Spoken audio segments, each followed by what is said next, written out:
পরীদের রানী রোজলিনা যখনই যমজ মেয়েদের জন্ম দিল, পুরো মহলে খুশির হাওয়া বইতে লাগলো।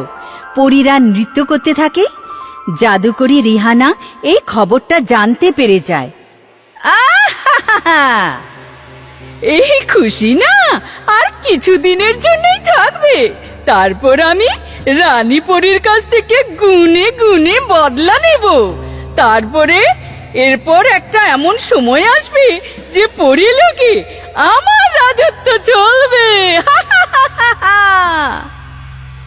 এক রাতে জাদুকরী রেহানা তার জাদু শক্তি দিয়ে রানীপুরীর দুটো বাচ্চাকে চুরি করার জন্য যোজনা বানায়। সে তার জাদু শক্তির সাহায্যে ওদের ঝোলা শুদ্ধই ওঠাতে চেষ্টা করছিল। ওর জাদু ঝোলা অবধি তো পৌঁছল, কিন্তু বাচ্চাদের উপর কোনো প্রভাব ফেলতে পারল না।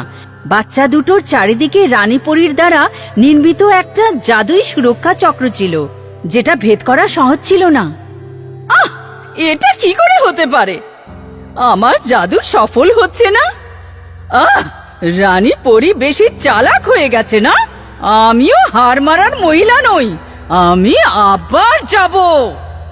রানীপুরীর জাদুকরীর এই চালের একটা আভাস হয়েছিল। উনি বাচ্চাগুলোর সুরক্ষা আরো কড়া করে দিলেন। বহু বছর কেটে যায়। সিল্ক রোজ আর লিটল রোজ দুজনেই যুবতী আর খুব সুন্দরী পরী ছিল। তাদের রানীপরী বারবার বোঝাতেন, দেখো আমার সোনা, আমার কথা শোনো, তোমরা দুজনে কখনোই এই মহলের পরিসরের বাইরে যেও না।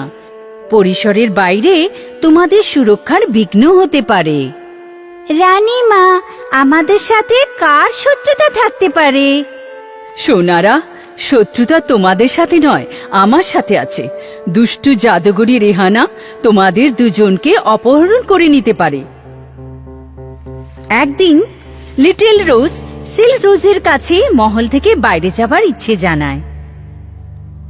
সিল্ক রোজ, আমরা দুজনেই এই মহলের পরিবেশে থেকে ক্লান্ত হয়ে গেছি। আমাদের এখান থেকে বেরিয়ে বাকি দুনিয়া দেখা উচিত। লিটল রোজ, তোমাকে এটা বুঝতে হবে যে মহল থেকে বেরোনো ভীষণ বিপজ্জনক। আমাদের এখানেই থাকতে হবে। ওদের দুজনের কথাবার্তাই চলছিল, তো হঠাৎই তখন ওদের সামনে জাদুকর কাসাম এসে যায়। সে জাদুকর রেহানার থেকে বেশি ভয়ানক লাগছিল।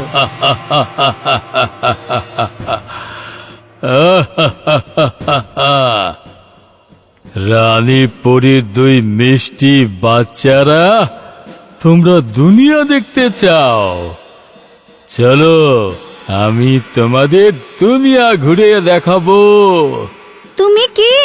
এর আগে তো আমরা তোমাকে কখনো দেখিনি। আমি হলাম জাদুকর কাজাম। দুনিয়া করে আমাকে সালাম। চলো আমার সাথে, চলার জন্য প্রস্তুত হও। জাদুকর কাজাম